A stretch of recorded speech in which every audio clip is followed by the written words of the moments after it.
Be working with the saddle pad a little bit with Castor today. He's seen the half pad and he's seen an English saddle pad, but he hasn't seen a Western saddle pad, so they can be a little bit scarier, spookier. So I wanted to just separate all of those pads and make sure that he has good experiences with each one because they are kind of different. And this one's old, I don't really use it, and so I can throw it on the ground and let him sniff it and explore it. And if he wants to stand on it and paw it and walk over it, that's totally cool because I do want him to do that.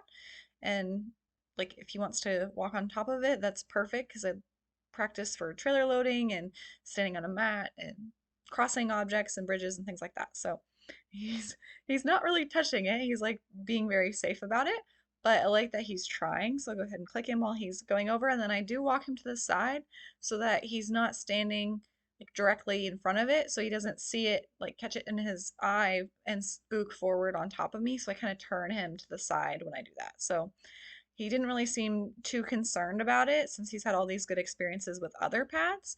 Um, but they can be a lot scarier once you put them up high, like above their eye line. And he's just touching this and sniffing it and doing great. So that was never really an issue that I had with Castor. He's pretty good. He's pretty straightforward. He just not really worried about that. Atlas, I had to take a lot more time, which you'll see in his video series. He needed a lot more time seeing things above his eye line. So we did a little bit of that, and now I'm going to go ahead and work on the lead a bit. And again, Castor's leading well. He's lunging well. We're just kind of putting everything together. And his backup looks better. He just went ahead and started going forward there. I didn't ask him to. I'm not going to punish him. I'm just going to ask him to back up. He did a nice backup, and then I rewarded it. So he just kind of gets stuck sometimes, and that's what I really want him to do is just gently like, okay, can you back up? Now can you lunge? Now can you turn left? Can you like do all those things together? I'm just kind of blending all the cues in, and he's doing this quite well. Asking him for a little bit more bend, a little bit more space.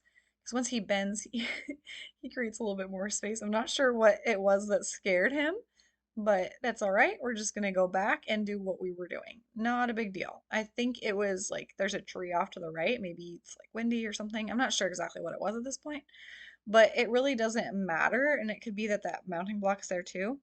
But I just go along with the lesson. It's not a big deal.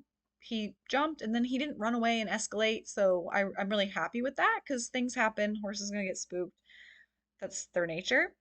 But I like that he came back and he could just continue on with the lesson. And he sent between me and this block. And so I rewarded him and just let him stand there and hang out for a second. And you can tell from just this video, he just moves off from the lead rope pressure so much better than he even did a couple videos back. And he was a lot more worried sending between me and the mounting block. He is offering to trot, so that could be because I have been rewarding that. Um, I might have actually asked him to do that then, but I want to, if he breaks into trot, yeah, I must have done that. I turn off the volume usually because it's really windy in the background.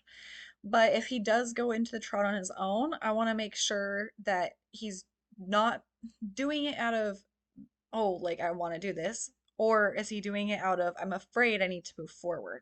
So I need to find the difference between those two things. So if he was moving between me and this block, he might feel a lot of little claustrophobic, and I might be like, okay, he's a little worried, give him more space. If he's just been rewarded for it a lot recently, he's just offering this behavior, then I'll handle it slightly differently. So we're just working on having him yield and change directions. He wants to kind of just blow through that and not follow that lead rope pressure. So I'm just keep asking. I got the hindquarter heel. I'm just going to help with my stick to just push that shoulder over and go the other way. So he's getting better, but he just kind of keeps going like he's just in neutral. He just keeps rolling forward. So I want him to feel that pressure and just follow it nicely and just have like a nice rolling turnaround to go the other way. That's what I'm looking for.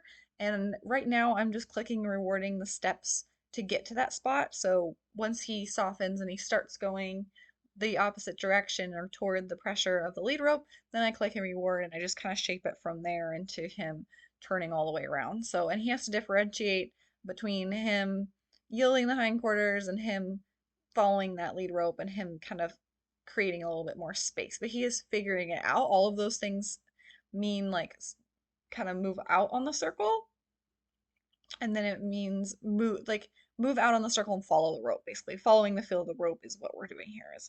And that was actually quite nice.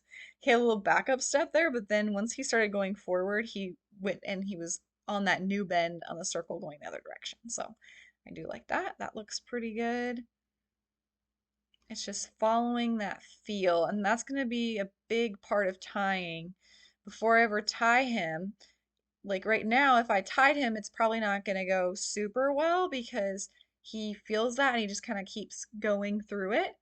So same thing if I were to start putting the bridle on him, he's going to probably keep pushing through a little bit.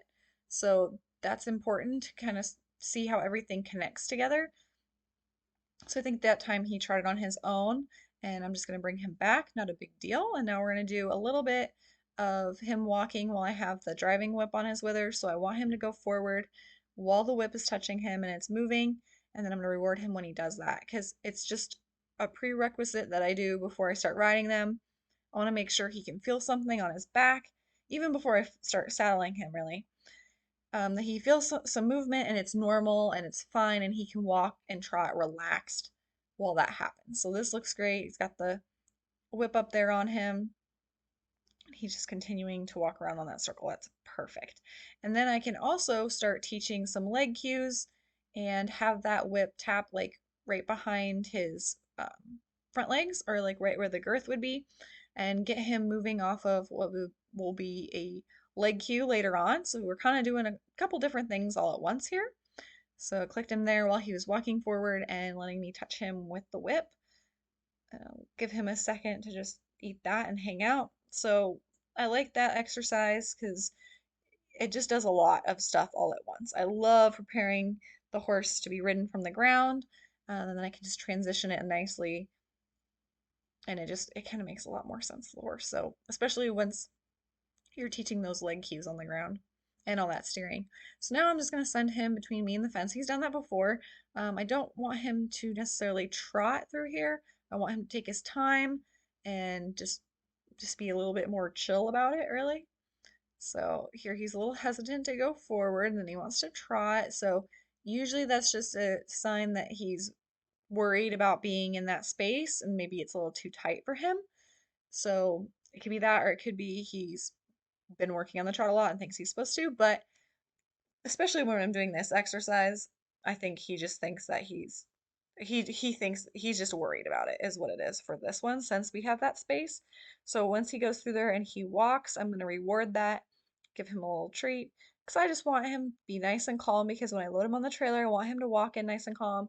Same thing if I'm asking him to go into a stall or any other tight space, I don't want them to run into that. So I want them to walk and be calm. So I'm gonna let him hang out here and then we'll do a little bit more. Send him back the other way, and I really would like him to walk nicely this way, just like he did the other direction. Very, very nice. And really that reward that I gave him really helped show and point out that, hey, this is the behavior that I wanted. I didn't want the trotting, I wanted the walking. And he understands this much more quickly than if I just kept sending him between until he walked. I mean, I used to do it that way. And does it work? Yes. Is there a lot more work involved physically for you and the horse? Yes. So that's why one of the many reasons I prefer the positive reinforcement way. So we're just going to work on him moving off of the rope pressure a little bit more, doing some inside turns, moving away from the whip. That looks great. I like how slow he is here. I like that he's taking his time. He's thinking about things. So reward him for that. So we're just kind of working on a little bit of just a little bit more advanced lunging stuff. Just moving away from the whips and moving off of the pressure of the halter. So just kind of run through different exercises. And then once I get to a point where he's pretty good with something, then we'll just move on to something else because everything just builds on itself. So here I want to just have him stand next to the mounting block. He knows that he's supposed to stand there. It gives him like that visual cue that yes, I stand here when I'm next to it. So if I start here now on the ground, he'll do that when I'm getting ready to get on him and stuff. So I really wanted to have him okay with the rope on him first because he's not used to that. So I make sure he's okay with that first. And then we're just going to do a little bit of flexing. So just going to have that little bit of lead rope in my hand. So maybe like a foot, like 6 inches from the halter. And then I'm just going to gently grab the rope and hold it toward myself so he's at a little bit of an angle. And then when he moves his nose over, I'm going to click and release. So I just want to kind of do the little bit of the beginning of some lateral flexion. He already has a little bit of that when he's lunging because he's moving off of that halter rope. So we already have a bit of that. And I like how he's being maneuverable here. And I'm not just asking him to move over with my hand target, which he does well already, but he can be positioned with the halter, which he'll need just, for the rest of his life, really, that I can move him over, I can back him up. I can toss the rope over him and let it hang there, and he's okay with that because he's not a domestic horse. All this stuff is new, so I have to train all these little things that you wouldn't even think about with a domestic horse. That's why I'm doing all this stuff. So he did that quite well. I'm just gonna let him be done for today. See, he's really good at that hand target, so that we didn't need to work on that very much. But and same with the backing up with the hands. He knows all that stuff. So I still am taking the rope off and then taking the halter off, and we'll call it for the day.